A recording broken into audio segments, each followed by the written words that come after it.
to lead and serve at this space. And congratulations on your new post at the U.S. Transportation Command. You know, it's wonderful to be here at Mildenhall. And for all the little kids here, I hope you enjoyed your movie, did you? Yeah? Okay.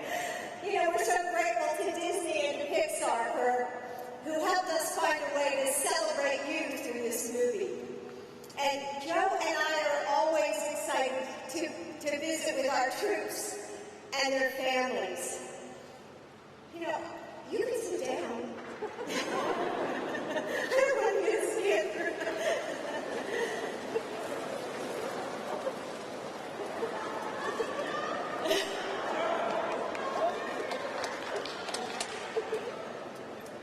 Joe, pay attention.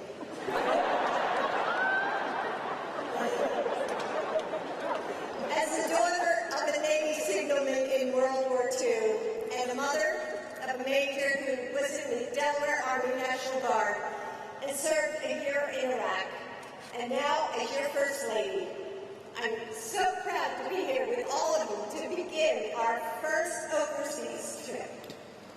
From those of you who have served more than 20 years, to the youngest military kids that I see in the crowd, you are our ambassadors to the world. And thank you for representing us with dignity and pride. Our military families may not wear a uniform, but you are as crucial to our military as radar is to a fighter jet. In the United States, we have an all-volunteer force, and it continues only because generations of Americans see the honor, dignity, and patriotism of military service. When you serve, your families serve too. That's why supporting the physical, social, and emotional health of our military families is a national security imperative. And the leadership here at Mildenhall understands this too.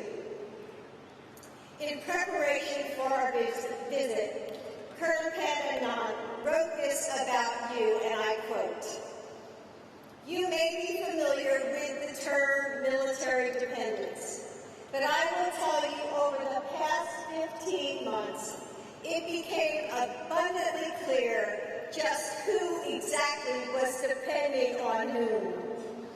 Our military families, already versed in sacrifice, are the true unsung heroes." End quote.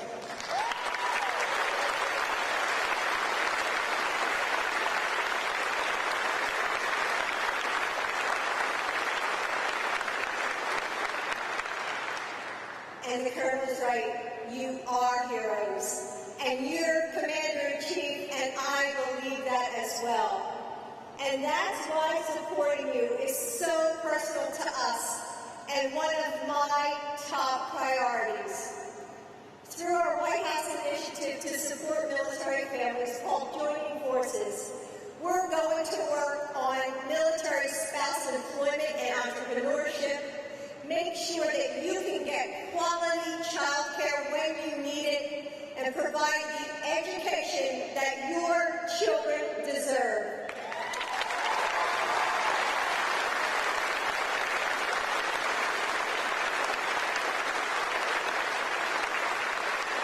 Finally, no one has more strength and grit and resilience than our military families. But you can't do this alone. We have to help you carry this weight by improving access to mental health resources, ensuring everyone can put food on the table, and supporting caregiving families and survivors. Joining Forces will expect every government agency to step up and be a part of this effort.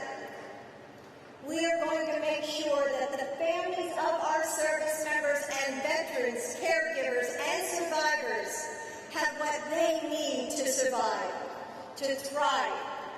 Our military is a community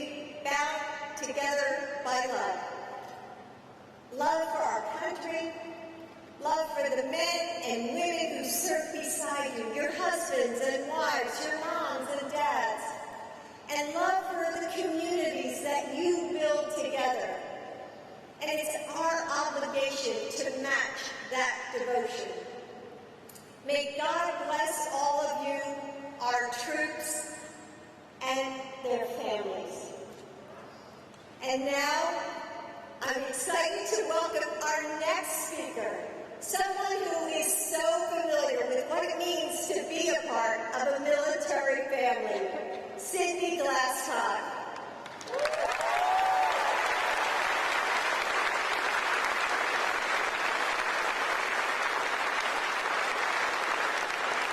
Cindy, I know growing up as the child of two service members comes with challenges, but it's also helped you to become the person you are today, someone with a broad and beautiful perspective of the world who is able to weather change and uncertainty. I hope that you know how special you are, and we are so grateful for your and your family's service. So, Cindy,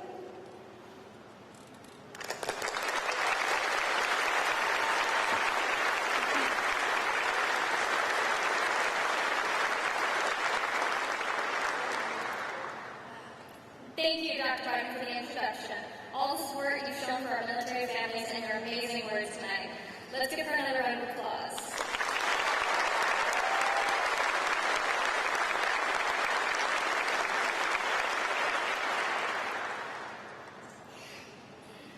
Good evening. I'm Cindy Glasscock, and as a military child for my whole 14 years, I can appreciate what the words military family really mean. With both my parents actively serving in the military, my mom is a command chief, and my dad currently deployed, I understand that military family involves more than just my family unit, but rather everyone in this room. Even if those of us here tonight don't share the same last name or bloodline, we always step up for one another at any given time. That's what makes each of you so special. That's what defines us as a military family. And that's what makes me incredibly proud to share this community with our next guest. Ladies and gentlemen, let us welcome our Commander-in-Chief, the President of the United States, Joe Biden.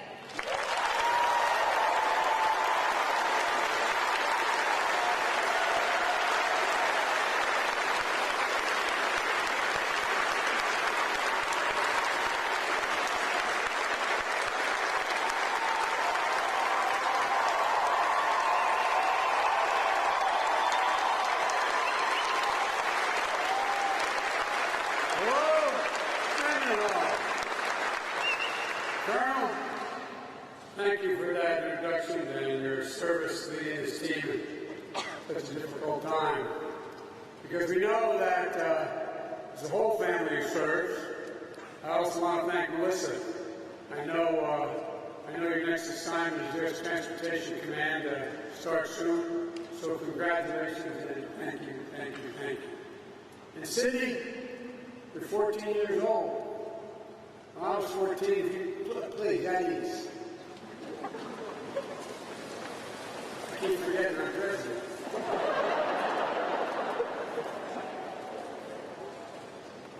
When I was 14 years old, I would have been, scared to death to stand up in front of a microphone with a large crowd or small crowd.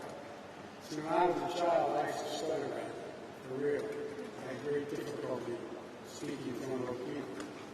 And so I expect that when you're president, you'll remember me. You're really quite a polished gentleman. Thank you. I know it's got to be hard to have your dad deployed in Afghanistan, and I also know how proud you are of him and your mom, Chief Master Sergeant, for being part of the leadership team there. Our son, Bo, served as a U.S. attorney for a while in Kosovo for a while. As a matter of fact, the director of war monument to him. And then he went on and joined the National Guard, gave up his job as Attorney General of the state of Delaware so he could go with his unit to Iraq for a year. And we got promoted to Major. I said, Bo, you're now a field grade officer. I was in and out of Iraq and Afghanistan about 28 times. And he said, you're now a field grade officer. I said, Dad, I have no illusions. I know who runs the military, Chief Master Sergeants. So that's one thing I already know. Okay? Thank you for your incredible dedication and service. And I want to thank you all of you, all your families, for the sacrifices they made. And congratulations to having just a wonderful child. There's an awful lot of history to this space. Proud history for the British people, the bravery and heroism of the Royal Air Force pilots fighting to defend their nation. I'm sure everyone here knows the history. But just 6 hours after Britain and France declared war on Germany in 1939, 3 Wellington bombers took off from Mendenhall and bombed Nazi battleships. And over the course of World War II, this base RAF bombers dropped nearly 28,000 tons of bombs on Nazi Germany, flying more than 8,000 sorties. This space has been a significant source of British air power. Proud history of a proud nation. But I also know there's also an awful lot of American Air Force pride in this room tonight.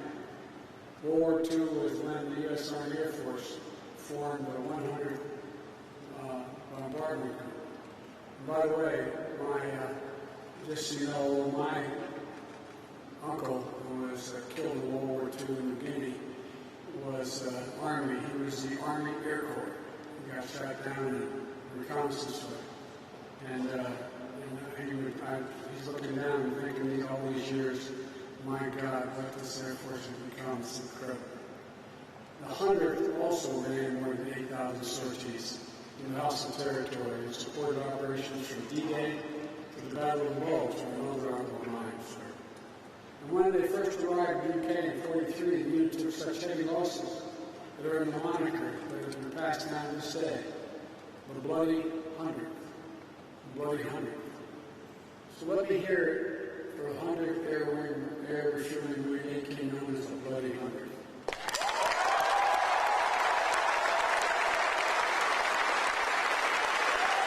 And what about 352nd Special Operations Wing? So team reconnaissance, members of the Air Mobility Committee. Do we have any folks here from the 48th Fighting Wing over RAF? By the way, look up.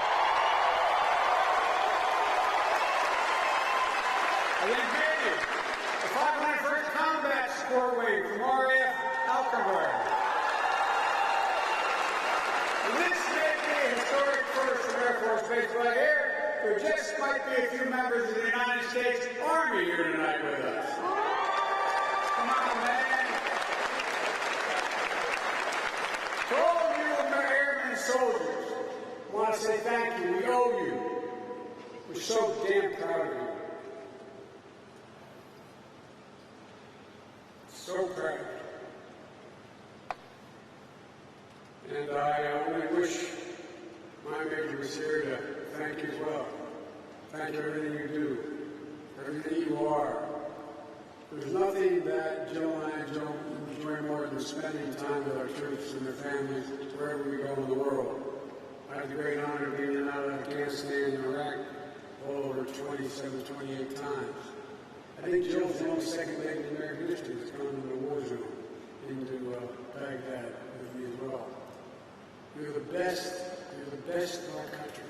That's not hyperbole. You're the ones who sign up and run toward danger when duty calls. Less than 1% of Americans make the choice that you make, that you made. But the rest of us, the other 99% of us, we owe you. We owe you big. I've long said that as a nation, we have many obligations, but we only have one truly sacred obligation. Only one. That's to properly prepare and equip the women and men we send into harm's way, and to care for you and your families both while you deploy and when you come home. And now that I have the incredible honor of serving as your Commander-in-Chief, I believe that even more strongly.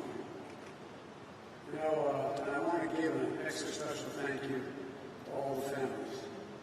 As you heard from Jill, we belong to a proud military family. We know there's not just the person who wears the uniform who serves. The whole family has to step up. The whole family makes sacrifices. And the famous Irish poet said they also serve only stand and wait. I watched all those months ago was in Kosovo, and I watched all those that year he was in Iraq. She would stand at that sink leaving me for school, drinking her coffee, and I could see her lips moving, saying that prayer. Hoping that car never drove up in front of the house. Hoping you never got that phone call. That's even more true this past year during the lockdown and safety precautions to curb the spread of COVID-19. Everyone in this room knows that our military families are essential to our strength. It's the key reason Jill relaunched Joint Forces to make sure we're doing everything we can to support our military spouses and children and the mothers and fathers as well, just like they support all of you. You know, you not only did an amazing job keeping COVID-19 under control on base, you took care of each other. And your mental health throughout the initiatives like your spouse-to-spouse connection and your wellness advocacy team. Thank you.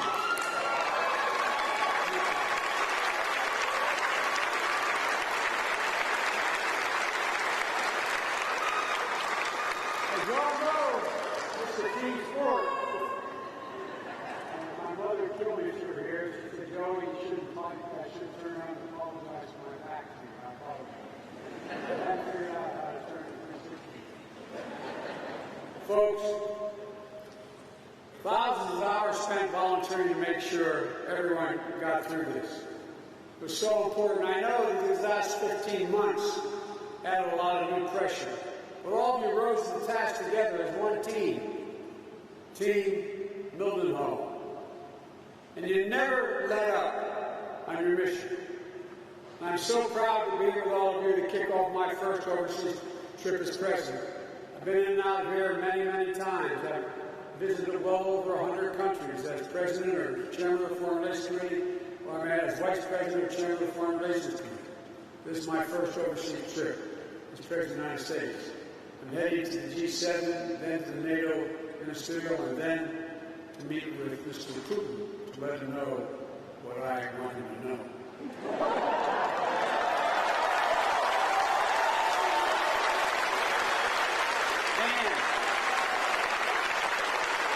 And at every point along the way, we're going to make it clear that the United States is back and democracies of the world are standing together to tackle the toughest challenges and the issues that matter most to our future.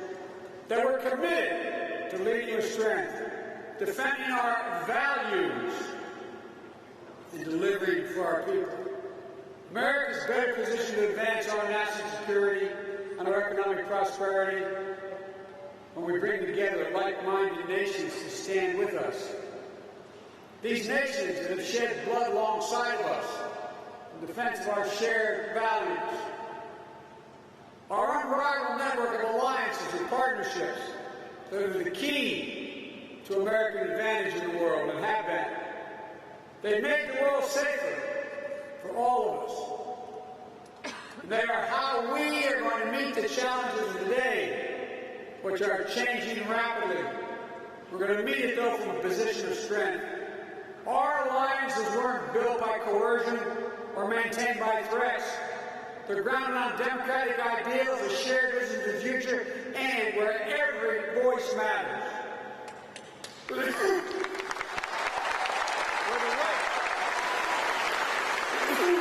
rights of all people are protected. For the same reason, so many of you signed up to serve, to proudly defend and honor the democratic values that are the wellspring of our national strength. If our British friends will excuse me quoting the Declaration of Independence, America is unique in all the world, and that we are not formed based on geography or ethnicity or religion, but on an idea. An idea. The only nation in the world founded on the notion of idea. We hold these truths to be self-evident, that all men and women are created equal, endowed by their Creator with certain inalienable rights, including life, liberty, and the pursuit of happiness. We mean it. No nation can defeat us as long as we we stick to our values. It's our American creed. It's what makes us who we are. And it's what draws friends and partners to our side. And for hundreds of years, American patriots have fought and sometimes died defending those values. Folks, look, I'm often quoted by the press as saying, America leads not by the example of its power, but by the power of our example. All of you, our service members stationed around the world, you are the solid steel spine of America, around which alliances are built and strengthened year after year. These partnerships have hardened and have been hardened in the fire of war, and generations of Americans and service members fought them, like the original Bloody Hundred, and those RFA pilots, and the shared mission to World War II, flying, fighting, winning, it's done together. These bonds of history and shared sacrifice run deep and are strong, based on values, and they endure.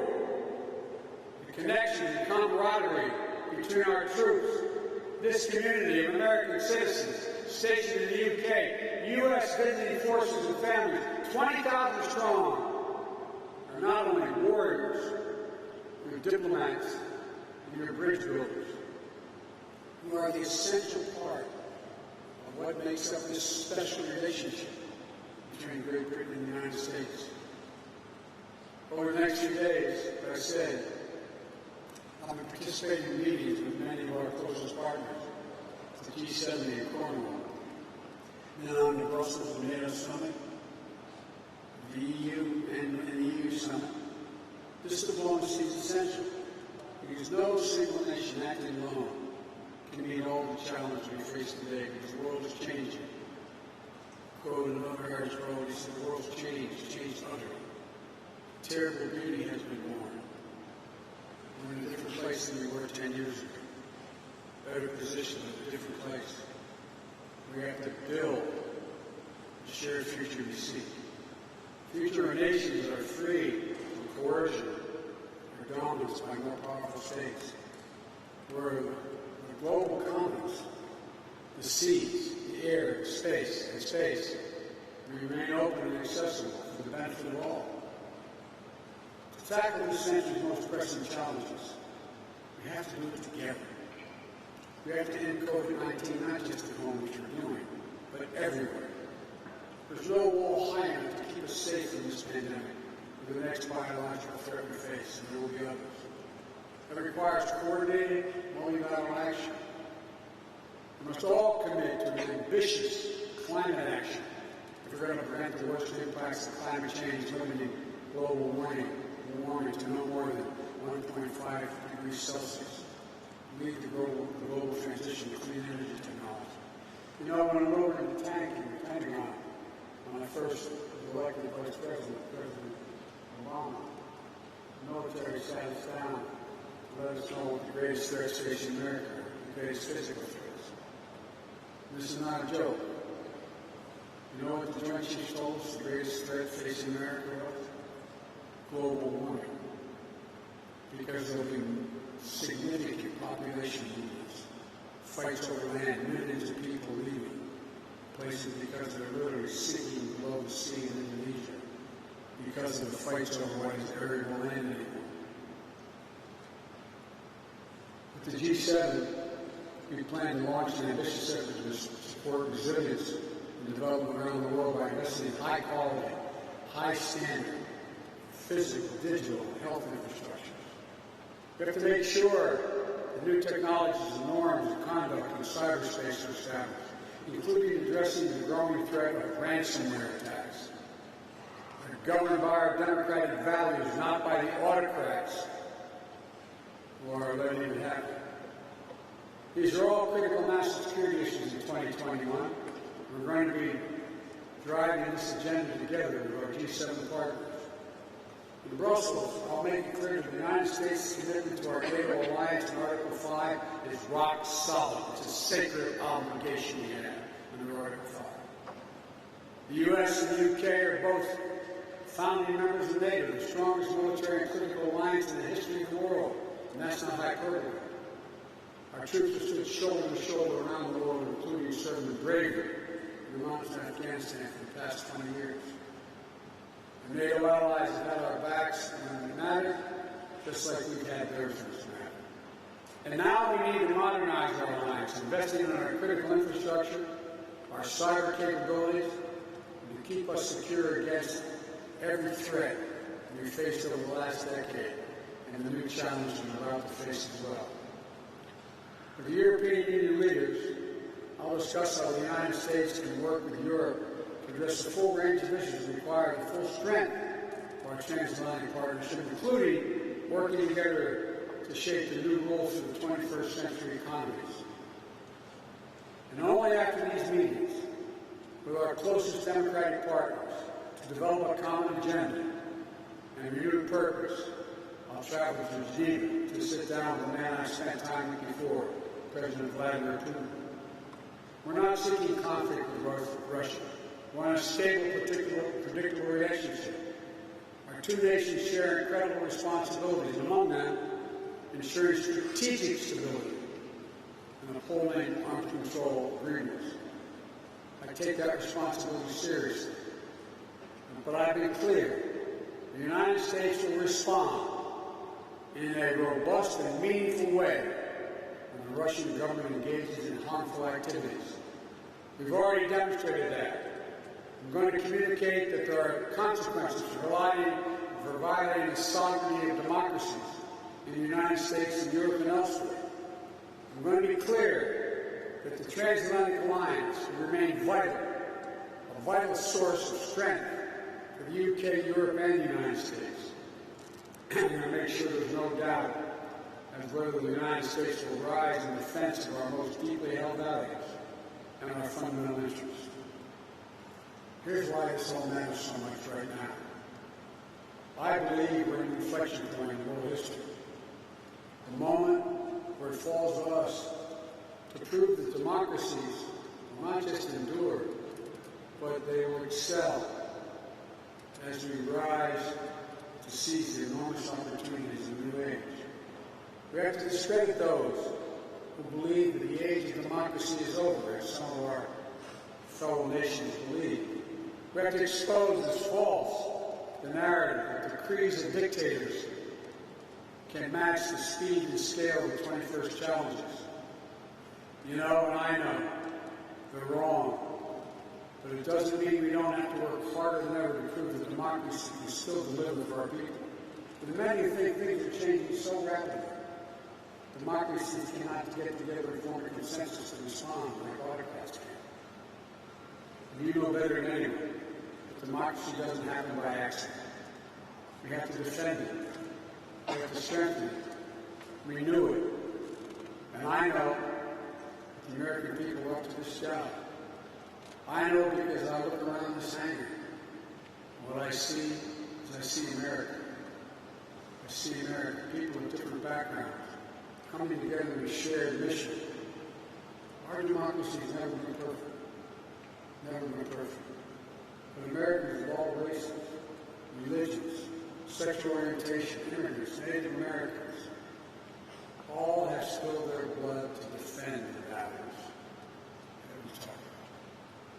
Generation after generation of American heroes have signed up to be part of the fight because they understand the truth that lives in every American heart, that liberation, opportunity, justice is far more likely to come to pass in a democracy than in the emerging autocracies of the world.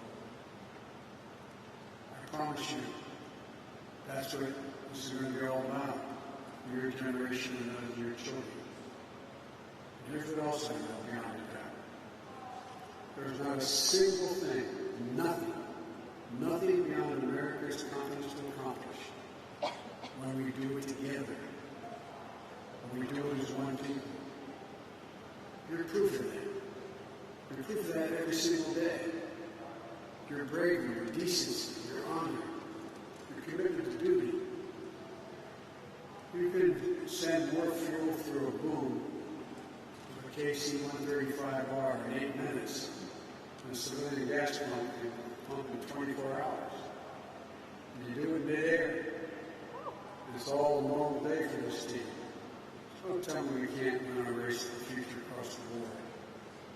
We're the country that cracked the physicals and the physics of human flight, then crashed through the sound barrier, then put a man on the moon and flew a helicopter on Mars.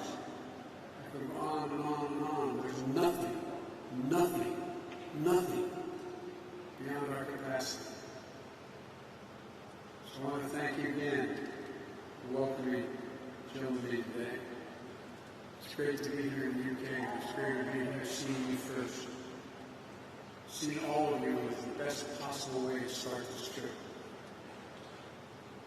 But let me end where I began by saying thank you. Me, from the bottom of my heart, I give you my word. Thank you all for what you do. Thank you all for your understanding that we're a nation based on values. Thank you all for protecting us. May God bless you all, and may God protect our troops. Thank you, and God bless.